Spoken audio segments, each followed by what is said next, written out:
Hello, everyone. Can you hear us and see us well? So welcome to one of our last webinar series of Adaptica. It's an honor for us to have Dr. Harvey Uy as our guest. He will talk about optimizing post-lockdown clinic flow using Adaptica's adaptive optics and wireless communication. So it's a pleasure for me to introduce you to Dr. Harvey Uy. He's a clinical associate professor of ophthalmology, University of the Philippines, and medical director, Peregrine Eye and Laser Institute in Makati, Philippines. He has published over 50 peer-reviewed articles and book chapters and serves on the editorial board of American Journal of Ophthalmology case reports. He has delivered over 500 national and international presentations. He's a past president of the Philippine Academy of Ophthalmology and has been recognized by the Ophthalmologist magazine as a surgical pioneer in ophthalmology for being the first to perform femtosecond cataract surgery in Asia, work on accommodation restoration by laser lens softening and multi-component IOL technologies. So I will give you the word for your presentation. I also want to say to all the people connected that you have the question area under the screen. So if you have some question for the doctor, please write them there. And after his presentation, he will answer to all the questions. So doctor. Okay, good evening. Thank you, Sylvia, for that very nice introduction. And can we get the slides, please? So I'd like to welcome everyone to this webinar. I think the past 2 months have been, I would say, very memorable for all of us, especially eye doctors who have been greatly impacted by the effects of the pandemic. So over the next few minutes, though, I'd like to talk about the future. I have no financial disclosures regarding this talk. So I think most countries are now nearing the end of the worst of the pandemic, and all of us, I think, are itching to get back to reopening our clinics and going back to hopefully normal or near normal practices. So in the next few minutes, we'll discuss how this pandemic has affected us, discuss our conceptual framework, what to be the main considerations for reopening our practices, give you some examples of how we addressed the current situation, and talk about how adaptive optics and wireless communications can help make our clinics more efficient and safer. So the COVID-19 pandemic has created a perfect storm for our practices. Our colleagues, staff, and patients, many of them have gotten sick. And as a result, governments have basically locked down entire cities, countries, and this has resulted in our patients and staff not being able to come to their place of work. Also, the lockdowns have also disrupted the supply chains. So sometimes we're not able to get needed medicines or PPEs that we need for our practices. And lastly, the third element is this pandemic has caused a global economic meltdown. So a lot of our patients, they may have lost their jobs. They may not have the budgets or resources now to get their eye care. And even countries where healthcare is socialized, the governments might have allocated a lot of their budget into taking care of pandemic-affected patients. And as a result, they may be decreasing their budgets for ophthalmology and eye care. So just to share with you, our experiences have been quite dismal. We have our number of clinic days have been greatly reduced to about 25% of capacity. Our consultations have dropped to about 15% of what they were before the pandemic. We've also experienced decrease in tests, surgeries. A lot of our clinic staff are unable to come to work. And as a result, we've started to explore using telemedicine, both to see patients who cannot access our clinic, but also to ensure that patients who may have COVID-19 do not come to the clinic and endanger the staff and the patients. And as a result, so far we haven't seen any infections in our clinic staff. And as we're nearing the end of our lockdown period, we're envisioning that we'll be able to ramp up these numbers and get closer and closer, not immediately, but gradually towards our normal operations. So we envision that once the lockdown ends, we should be going back to our normal number of clinic days. We hope that we'll be able to get at least half our usual volume of patients and gradually build this up over time. Over the past 2 months, we've taken a kind of maybe a important but sometimes also a painful step of trying to retain as many of our staff as possible, because we hope that when the things get back to normal, they will still be working with us. And maybe this is also a good move because it's also hard to train good staff. Gradually, we're going to build up our telemedicine consults. We've set up a system that seems to be working well. And our target, of course, is not to have anybody, whether staff or patients, get affected by the COVID-19. So I think the key to a successful post-lockdown practice is that our patients and our staff must feel and be safe. So patients, a lot of our patients, they're willing to go to grocery stores, they're willing to go to drugstores to buy medicines. And if they feel the same amount of safety, or maybe they feel even more safe coming to our clinics compared to going to a drugstore or a grocery store, I think once they have that feeling that they're safer in our clinics, the big obstacle of or fear of coming for their eye checkups will be lifted. So I think this should be our mindset. We should make it safe, and the patients should actually feel safe coming for their eye checkups.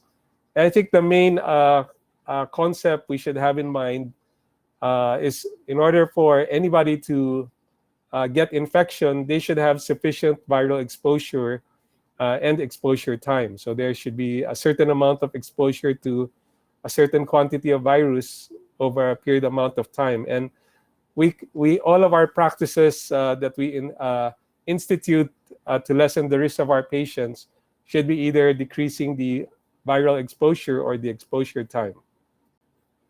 So let me discuss this further. So virologists, microbiologists have come up with a theoretical number that to get infected with COVID-19, you need about 1,000 copies of the virus to enter your body. So if you just get exposed to one virus, you probably won't get sick. But once you get to about 1,000 virus particles getting into your body, then there's now a high chance that you're going to get sick with this virus. And they also were able to measure that with normal breathing. So if you were seated beside another patient in the clinic and you're not talking to each other, he's just breathing, normally this other person would be breathing out about 3 to 20 viral copies per minute. Okay, so to get to the 1,000 viral copies, you could probably catch the disease from an infected person in as little as 50 minutes to as much as 333 minutes. But I think for margin of safety, we should consider that 15 minutes to be a number we have to remember. Second, things now get more complicated when you start talking to each other. So once you start talking, then the number of viral copies coming out of somebody who's infected now increases dramatically to 200 copies per minute, which translates to about 5 minutes of talking. So we should remember that when we're talking to our staff, or when the patients are talking to us, or when we're discussing things with our patients, maybe if one of us is infected and we're talking for 15 minutes already, we probably have increased the chances of somebody catching the disease. Okay, so these observations now bring up the role of minimizing the visit time of the patients as well as staff rotation. So since we want to decrease the risk of our staff catching the disease, we can rotate our staff so that they don't get a very long exposure to potentially infected patients, then we would help promote their safety. So now things really get very complicated when somebody walks in and coughs or sneezes. So if this patient was COVID-19 positive, then every time they cough or sneeze, then as many as 200,000 viral copies can fly in the air. And that's much, much more that's needed to infect someone. They've studied that large droplets, respiratory droplets, can travel only until about 6 feet. And small droplets can actually be carried as far as 12 feet. So we should keep this in mind when we're designing protocols for reopening. And this one would bring into importance social distancing and the use of protective equipment such as face masks and shields. So this shows you that if you use a mask, even a regular cloth mask, you would decrease the transmission of the virus and decrease the number of patients that are potentially infected. That's why many governments, they're now requiring that people who go out in public, they should actually be wearing masks to decrease the risk of transmission. So I'd like to talk about this interesting case study done by the Centers for Disease Control to illustrate these principles. So if you look at this diagram on the left with blue coloring, this is a case study of a call center in South Korea, and they were able to find the first patient who was infected with COVID-19. And this person worked in this call center, which was on the 11th floor of a building. So every day, unknowingly he was infected, he would go up to this building, sit in his cubicle, and work and talk to his colleagues. And before you know it, a lot of his colleagues were infected. And if you look at this, the blue dots, they demonstrate the infected people. So if you look at this, the building was divided into two work areas, the upper one and the lower one. And I bet you can guess which part of the building this first patient was working in. So because he was working in this section of the building, a lot more of the colleagues, of his colleagues in that side of the building was infected. But interestingly, even in the other side of the building, there were a few of his colleagues that were infected. And maybe they encountered each other going up the elevator or maybe eating meals. But you can clearly see from this the effect of social distancing. If you are very far from the infected person, the chance of you getting infected would be greatly reduced. So let's talk about a smaller space. If you look at the figure on the right, okay, so this is another case study of a restaurant in China. And here, this restaurant had 6 tables, and each circle represented one diner. Okay, so this is not as radical as being in a call center where you work the whole day. In a restaurant, though, where it's sit-in, you normally would spend at least an hour and an hour and a half, especially if you have those Chinese laureates who might be there for several hours. So if you look at this diagram, the first patient who got sick here is A1. Okay, so he got sick on January 24, but then he attended this birthday party with 9 of his friends. Okay, and over the next several days, out of these 9 friends who attended this birthday party, 5 of them actually got infected. Okay, so those around him, because of the proximity and because they spent more than an hour together, eating, talking, laughing. A lot of them got sick. Now, the interesting thing is in this restaurant, this area on the right, this rectangle with the black arrows, that's actually the position of the air conditioning. Okay, so it's blowing air to the left. So if you look at our patient, he was seated in table A. And in table B, which is downwind, 3 out of the 4 patients actually got infected with the COVID-19. But even those patients, diners upwind in table C, 2 out of the 7 also got infected. So that aircon circulating the air through this restaurant infected even people at a certain distance. But away from the draft of the aircon tables E and F, none of the people got infected. Okay, so that also tells us that as we design our clinics, we should also keep in mind where the air is blowing, and maybe we don't want the air, we don't want the patient in between us with the aircon behind them blowing air towards us and our staff. So ophthalmology is known to be a high-risk field for getting infected for several reasons. One, when we do our examinations, whether it's slit lamp or with an indirect ophthalmoscope, we're actually within 2 to 3 feet of the patient, so in close proximity. They've also demonstrated that the virus is present in tears, it's present in the exposed conjunctiva. Ophthalmology clinics also tend to have a high patient volume, so the patients are in close contact with each other. And we know the case of one of our Chinese colleagues who caught the disease and passed away from the disease. But also in Norway, the epicenter of the COVID-19 was actually the eye department of Oslo University Hospital. So that's where it started. So these illustrate to you that as ophthalmologists and staff in ophthalmology clinics, we have to be extra careful about this disease. So keeping these things in mind, how do we start the practice? How do we be and feel safe? So we need to think of things both from a temporal perspective and a space perspective. So let's talk about first time management.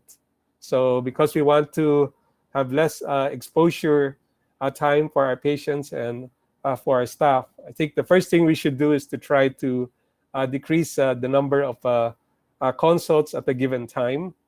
So our practice, we never actually stopped, but we used this period of reduced patient volume to develop processes. And one of the things we've done is we've allowed extra time for room disinfection. So instead of seeing patients every 10 minutes, we would add another 5 to 10 minutes so that after seeing one patient, the doctor would go to another room, but the nurses would now go into that first room and make sure everything is scrubbed down. It's also good to spread out appointments. Even if you've reduced the number of patients, if you have all the patients come in within 1 hour or you don't have an appointment system, patients tend to try to come in at the opening time. So now you've got a whole bunch of people in close proximity. So we tell our patients that they should come during their appointment time to maintain this social distancing and to decrease the chances of getting infected. And patients understand this. They're usually very cooperative. It's also good to reduce the number of visits. So when you see a patient and you want them to come back for a visit, I think maybe what is the longest amount of time that the patient can get through safely without coming back. So maybe if it's a post-op visit, instead of seeing them 1 day, 1 week, 2 weeks, 3 weeks, 4 weeks, we might see them on the first day and then on the first month. So then we eliminated 2 visits, thereby decreasing the risk for both the patients and the staff. And as much as possible, especially for patients who complain of conjunctivitis or red eyes, try to arrange for a virtual visit. There are now many online programs that can help you set up virtual visits so that you don't have these patients coming to the clinic maybe unnecessarily, but also infecting your clinic. And it's also good to waive tests that are less important. So before, we usually would have this standard operating procedure. They would check the vision, check the pressure, dilate patients, come back and take a look, especially in the patient's first visit.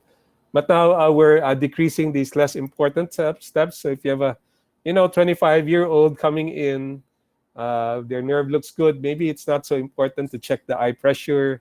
You have a 50-year-old coming in because he needs glasses, maybe it's not so important to do a dilated exam and check his retina. So try to rethink your processes and try to decrease unnecessary steps. So the second concept is space management. So this starts at the door. So we have a risk assessment questionnaire, so which we ask patients to fill up, so that before they come in, we already figure out which patients should be coming in and which patients maybe should wait a few weeks before coming in. We also have these physical barriers. So we have these step mats. We put in screens in the clinic so that there's less chances of droplets scattering. We also have a lot of disinfectant strategies, and we try to increase the space between patients. So this picture, which used to make me happy seeing a lot of patients in the clinic, we have to change our mindset and switch to another picture like this. This should now make you happy that the patients are seated far apart. We have these plastic barriers so that even if somebody talks, they can still talk to each other, but at least they won't be transmitting a high viral load.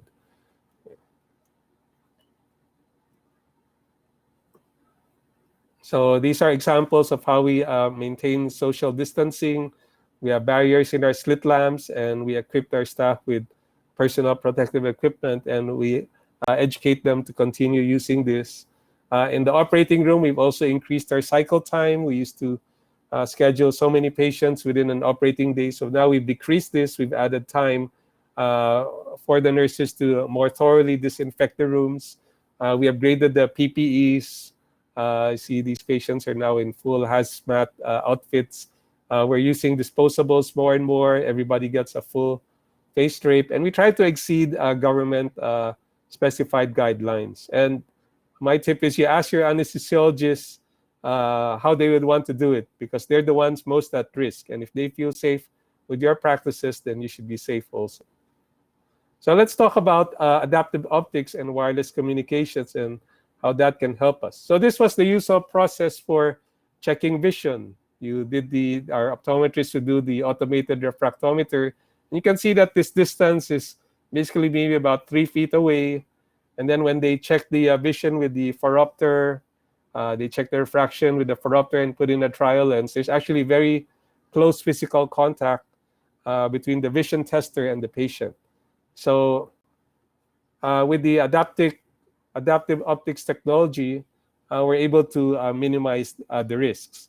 So basically, it follows the principle of photorefraction or photoretinoscopy. So you're able to examine patients at a distance, and instead of touching the patient, for example, you would hold the device at a certain distance, and on the screen you would get a lot of valuable information in one go. So then you don't have to check the refraction of one eye, then the other eye, measure the pupil distance, measure the pupil size, check for head tilt. All of these can be done in one go. So you would lessen your contact with the patients, and you'd also lessen the examination time.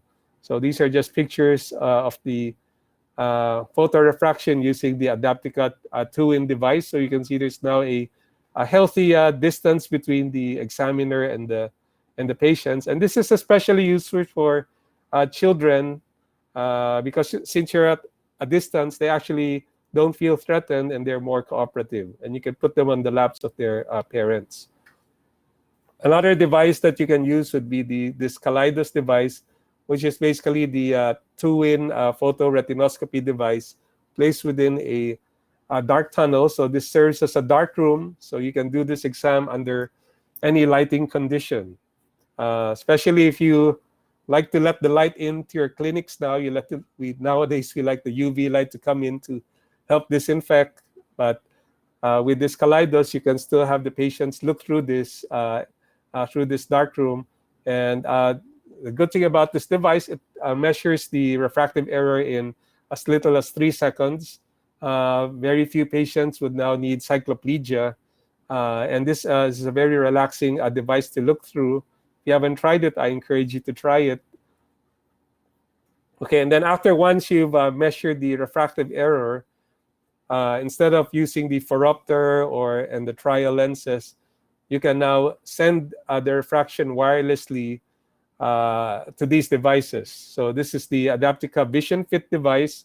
So it has adaptive optics. Basically, the lenses can be electronically controlled, so that instead of putting in different trial lenses manually or with a phoropter, you can electronically change the grade of the lenses within this device without touching the patient.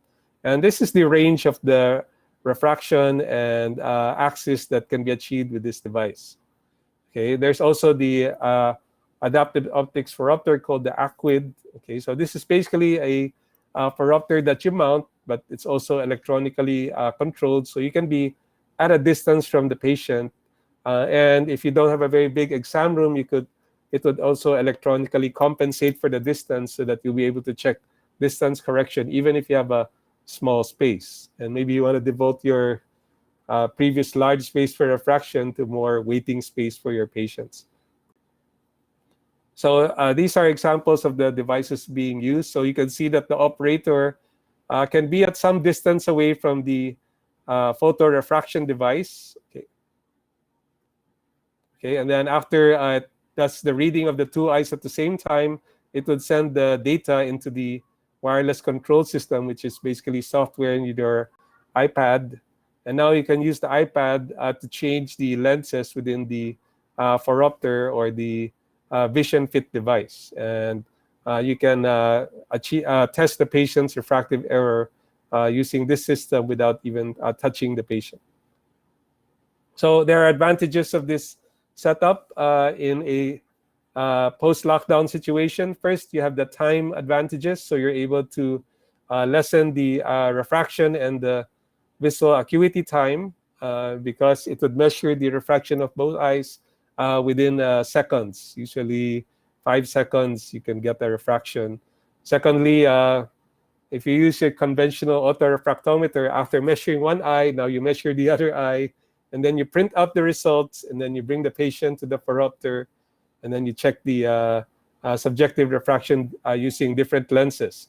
So with this system, both eyes will be refracted, and you could even do this already within the room with the reading chart in front. So you can use the device to measure the patient at a distance, and then just transmit the patient, bring in the phoropter or put the Vision Fit device without too much patient contact or transferring the patient from the autorefractometer to a room where you do the subjective refraction.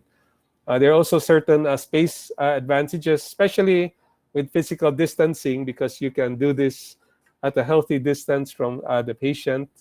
You also don't have to instill cycloplegic drops in many instances, because when the patient looks through the, especially the Kaleidos device, they relax. The target is at some distance, so you don't have to actually pull the patient's eyes down and put a cycloplegic drop. So that also lessens your contact time. And because the patient doesn't move around so much, there's less contact with the surfaces. So if you're using the Aqua device, then you just have to scrub down the Aqua device. And if you're using the Vision Fit, you only have to scrub the Vision Fit device, one device. But in our conventional system, you have to scrub the trial lenses, the trial frame. You even have to turn off the light when you're doing the test. So actually, even the light switch has to be scrubbed. So this can have several time and space advantages that can lessen the risk of infection. So I think the days of normal eye clinic operations are over. As we restart our practices, we need to adopt new procedures and try to take advantage of new technologies to help improve patient, staff, and safety. And once our patients and our staff see that we're doing every possible step to ensure their safety, they would now have the confidence to come and see you and get their eye treatments. It's important to keep in mind that it's not just physical distance that's important. We also have to practice temporal distancing. So these are good strategies to keep in mind as we plan our processes for reopening clinics. And the role of adaptive optic systems with wireless controls can help us achieve very fast vision testing and keep a distance from our patients and minimize the risk of infection. So lastly, I think the most important of all is that we as healthcare providers, we should stay healthy, practice good hygienic practices for ourselves, and stay happy. So I think together we shall overcome. Thank you very much for your attention, and I think we have several minutes for questions. So much, Doctor, for your speech. Okay, while all the people can write question in the question box, I remember that we have an ongoing spring promotion that you can see appearing right now with an orange bar with all the devices that Dr. Harvey talked about. So you can do the question in the question box. We have one. Well, no, actually, it's not a question. Yes. It's just a greetings from Auckland. Hi, James. Is that James? How are Yeah, he you? actually now brought the question in the live chat. So please, instead of the live chat, use the question box so we can check there all the question. So regarding the price, you can write us a private email. But if you have more questions to Dr. Harvey about his practice, his usage of our devices,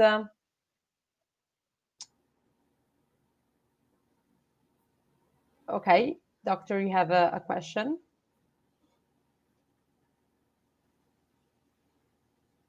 Okay, so how do you disinfect the automated phoropter? So it's basically two different devices. If it's the Aquid, then it's actually an encased system, so you can use maybe alcohol or bleach, and then put it on a cloth sponge, and then just wipe off any surfaces on the outside that the patient may have touched. So it's very similar also to disinfecting a standard phoropter, manual phoropter. If it's the vision fit device, so this is very similar to an indirect ophthalmoscope. So basically, we normally use alcohol to wipe out all the surfaces that that may touch the patient's head. And this is also where you need to have some spacing, time spacing, so that you can allow some time, maybe at least 5 minutes, 10 minutes for the alcohol to disinfect it and for the alcohol to dry up. Then you can go with the next patient.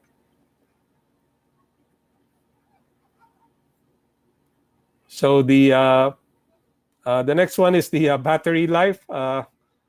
So in my practice, I usually let the optometrist practice it, and I think they recharge the unit frequently. But maybe Sylvia, you have some insights about how to extend the battery life of the spot vision screening. Well, you can use the device while it's charging, so this can for sure help. But usually the battery life lasts 1 day of hard work. So if it lasts less, maybe there are problems with the battery. So you can write us an email, but it lasts 1 day and you can use while it's charging. Also about the cleaning, the cleaning of the device, there are the disposable masks for kaleidos. So instead of cleaning, you can also use these disposable masks. Maybe another question is, how long does the battery last? Like, does it have to be changed after 1 year, 2 years, 3 years? Oh no, it's 10 years. It's guaranteed for 10 years. The lasting of the battery. So. Okay, that's even better than the battery of my car. There is another question, but it's not too related to our product, but to your clinic. Yes, I'll be happy to answer that.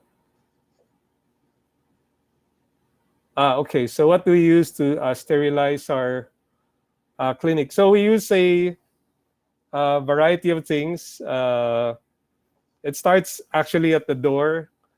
So we do the infrared temperature reading. But what we also do is we do finger pulse oximetry. So there we use alcohol to clean the device. So for our practice, we don't let patients in who have oxygen saturation of less than 94, because there are some studies that showed that asymptomatic patients, but they already have some pneumonia, they will have lowered oxygen saturation. So when the patient comes in, every device that they touch, it's wiped with alcohol.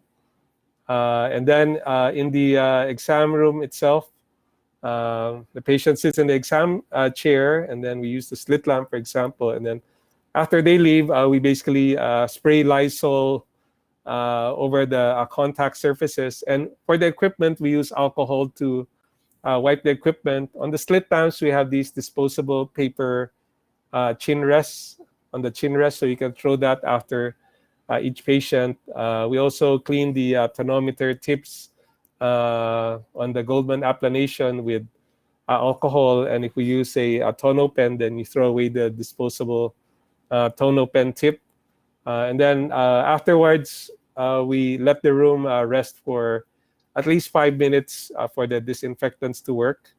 At the end of the clinic day, we bring in UV lamps to sterilize the whole premises. So that's how we do things. Okay, thank you. You receive also compliments in the live chat. But if the participants have more questions for the doctor, please write them right now. If you have a lot more curiosity or just question about his experience, please do it now before the doctor leaves the webinar.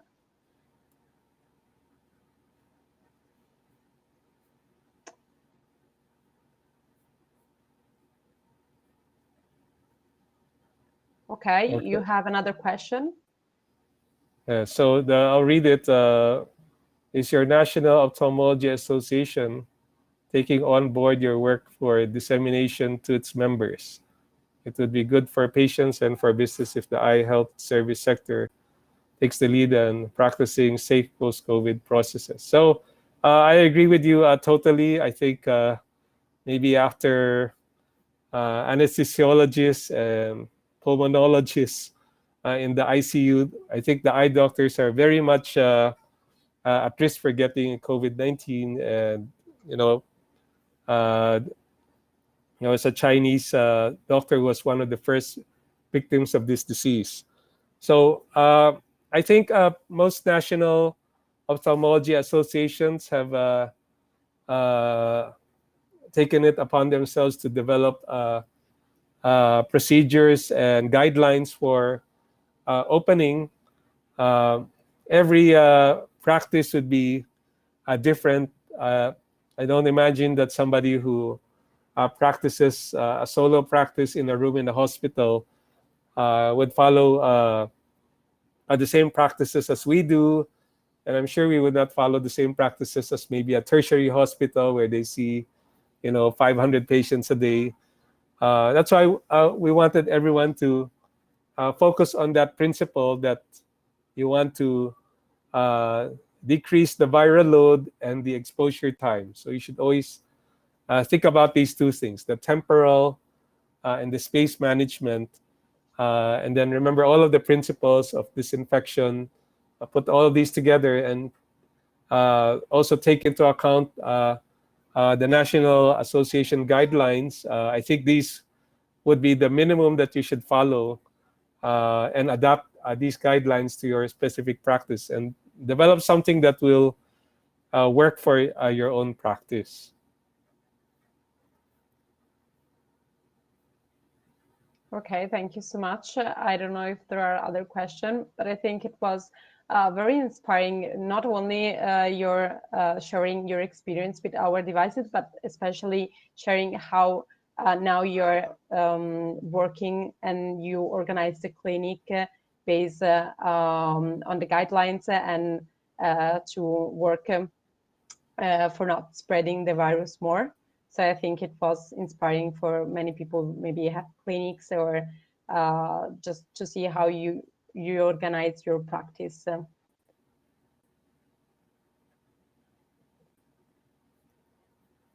Okay, thank you, Sylvia. It's been a great pleasure Yeah, to it was a pleasure be for part of us, this. Yeah. and hopefully we will see you in person soon, and we will continue to cooperate with you. I wish that all the participants are safe and hope to see you soon as well. And I wish you a good evening or a good day, depending on which part of the world you're from. And thanks. I also remember you that it will be the replay of the webinar. So if you miss or if you want to watch it again, you will have this opportunity. And as always, if you have more question about this webinar or in general, you can write us an email at webinar@adaptica.com. So I think that's all. Thank you so much again, Dr. Arve, for joining us. It was a pleasure for us. Okay, have a good evening, everyone. Bye-bye. You too. Bye. Thank you. Okay, ciao. Ciao.